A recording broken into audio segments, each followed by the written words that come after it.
ನಮಸ್ಕಾರ ಸ್ನೇಹಿತರೆ. ಈ ದಿನ ವಿಶೇಷ ದಿನ ಅಂತ ಹೇಳ್ಬೋದು.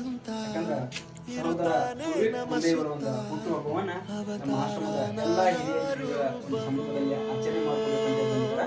ಅದೇನಂದ್ರೆ ಪ್ರತಿ ವರ್ಷನೂ ಒಂದು ವಿಷಯವನ್ನ ನಾವು ಪ್ರತಿ ವರ್ಷನೂ ನಿಮಗೆ ಪ್ರತಿ ಸಲನೂ ನಾವು ನಿಮ್ಗೆ ಹಂಚ್ಕೋತಿದ್ವಿ. ಏನಂತಂದ್ರೆ ಚೈತನ್ಯ ಪಬ್ಲಿಕ್ ಸ್ಕೂಲ್ ಇಂದ ಒಂದು ಶಿಷ್ಟಾಚಾರ ಅನ್ನೋ ಒಂದು ಕಾನ್ಸೆಪ್ಟ್ ಅಡಿ ಒಳಗೆ ಒಂದು ಅವ್ರ ಏನ್ ಮಾಡ್ತಾರ ಅಂದ್ರೆ ಈ ರೀತಿ ಡಬ್ಬಿಗಳನ್ನ ನಮ್ಮ ಆಶ್ರಮಕ್ಕೆ ಒಂದು ಕೊಡುಗೆಯಾಗಿ ಇರುವ ಒಂದು ವಿಚಾರವನ್ನ ಪ್ರತಿ ಸಲನೂ ಮಾಡ್ತಾ ಅದೇ ರೀತಿ ಕೂಡ ಈ ಸಲ ಈ ಸಹೋದರನ ಒಂದು ಹುಟ್ಟುಹಬ್ಬದ ನಿಮಿತ್ತವಾಗಿ ಮತ್ತು ಆ ಸಹೋದರಿಯ ಒಂದು ಹೋದ ವರ್ಷದ ಹುಟ್ಟುಹಬ್ಬದ ಒಂದು ಡಬ್ಬಿಯನ್ನು ಸಹ ಅವ್ರು ಹಾಗೆ ಎತ್ತಿಟ್ಟ ಅದನ್ನು ನಮ್ಮ ಆಶ್ರಮಕ್ಕೆ ತಂದು ನೀಡುವಂತ ಒಂದು ಅಮೂಲ್ಯವಾದ ಕೆಲಸ ನಮ್ಮ ಗುರುಗಳ ಒಂದು ನೇತೃತ್ವ ಮಾಡ್ತಾರೆ. ಅವ್ರಿಗೆ ಮೊದಲದಾಗಿ ನಾನು ತುಂಬುವುದಾದ ಧನ್ಯವಾದಗಳನ್ನ ಅರ್ಪಣೆ ಮಾಡ್ತೇನೆ.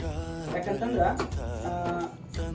ನಾವು ಅದು ಸಸಿ ಇದ್ದಾಗ ಅದಕ್ಕೆ ಯಾವ ರೀತಿ ಶಿಕ್ಷಣವನ್ನ ಕೊಡ್ತೀವಲ್ಲ, ಅದು ಮರವಾಗಿ ಬೆಳೆದಾಗ ಕೂಡ ಅದೇ ಶಿಕ್ಷಣವನ್ನು ಹೊತ್ಕೊಂಡು ಹೋಗ್ತದೆ ಹೊತ್ತು ಮತ್ತೊಂದು ಬೇರೆ ವಿಚಾರಗಳು ಬರಂಗಿಲ್ಲ.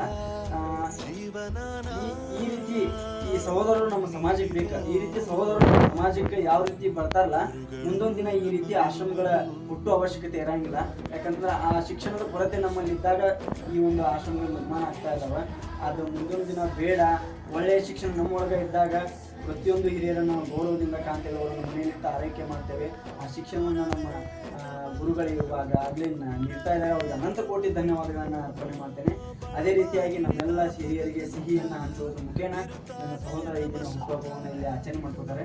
ಅವ್ರಿಗೆ ನನ್ನೆಲ್ಲ ಹಿರಿಯರ ಪರವಾಗಿ ಮತ್ತು ನನ್ನ ವೈಯಕ್ತಿಕವಾಗಿ ಹುಟ್ಟುಹಬ್ಬದ ಹಾರ್ದಿಕ ಶುಭಾಶಯಗಳು ಹೇಳ್ತಾ ಸಿಹಿಯನ್ನು ಹಂಚುವ ಮುಖೇನ ಅವ್ರಿಗೊಂದು ಹುಟ್ಟುಹಬ್ಬ. ಸಮಾಜ ಅಂತಕ್ಕಂಥದ್ದು ಒಂದು ಬಾವಿ ಇದ್ದಾಗ, ಆ ಬಾವಿಯಿಂದ ನೀರು ತೆಗಿತಾ ಹೋದರೆ ಒಂದು ಬಾವಿಗೆ ಮತ್ತೆ ಮರಳಿ ಪೂರ್ಣ ಮಾಡ್ತೀವಿ. ನೀರು ತುಂಬುವಂಥ ಶಕ್ತಿಯನ್ನು ನಾವು ತುಂಬಿದಾಗ ಅದು ಎಂದೂ ಬರ್ತಕ್ಕಂಥ ಬಾವಿಯಾಗಿದೆ. ಹಾಗೆ ಈ ಸಮಾಜ ಯಾವಾಗಲೂ ಸಂಪರ್ಕಭರಿತವಾಗಿರ್ತಕ್ಕಂಥ ಅಂದರೆ ಒಳ್ಳೆಯತನವನ್ನು ನಾವು ನೀಡ್ತಾರೆ. ಆ ಒಳ್ಳೆಯತನ ಪ್ರತಿಯೊಂದು ಹೃದಯದಲ್ಲಿ ಅರಳಲಿ, ನಮ್ಮ ದೇಶ ಸುಭಿಕ್ಷವಾಗಬೇಕು ಅಂತೇಳಿ ಅದೆಲ್ಲ ಸಾಧ್ಯ ಇರೋದು ಶಿಕ್ಷಣದಿಂದ ಮಾತ್ರ. ಆ ಶಿಕ್ಷಣದಲ್ಲಿ ಸಂಸ್ಕಾರ ಅಂತಕ್ಕಂಥದ್ದು ಇದ್ದಾಗ ಮಾತ್ರ ಈ ರೀತಿಯಾಗಿರ್ತಕ್ಕಂಥ ಕ್ರಿಯೆಗಳಲ್ಲಿ ದುರ್ದೈವ ನಮ್ಮ ದೇಶದಲ್ಲಿ ವೃದ್ಧಾಶ್ರಮಗಳ ಹೆಚ್ಚಿಗೆ ಆಗ್ತದೆ.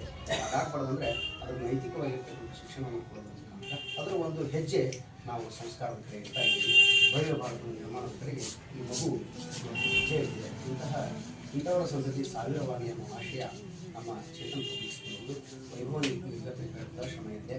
ಇದಕ್ಕೆ ಬೆಂಗಾವಲಾಗಿ ನಾವು ಹೋಗ್ಲಿರ್ತೀವಿ, ಸಮಾಜ ಇದೆ ಅಂತ ಬಳಪ ಹಿಡಿದ ಭಗವಂತ ಇರುತ್ತಾನೆ ನಮ್ಮ ಸುತ್ತ, ಅವತಾರ ನಾನಾ ರೂಪವೋ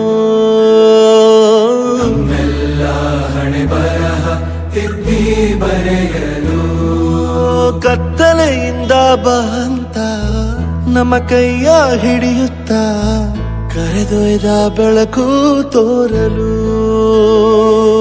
ದಯವಾಗಿ ಗದರೋದು ನಮ್ಮ ಬೆಳೆಸಲು.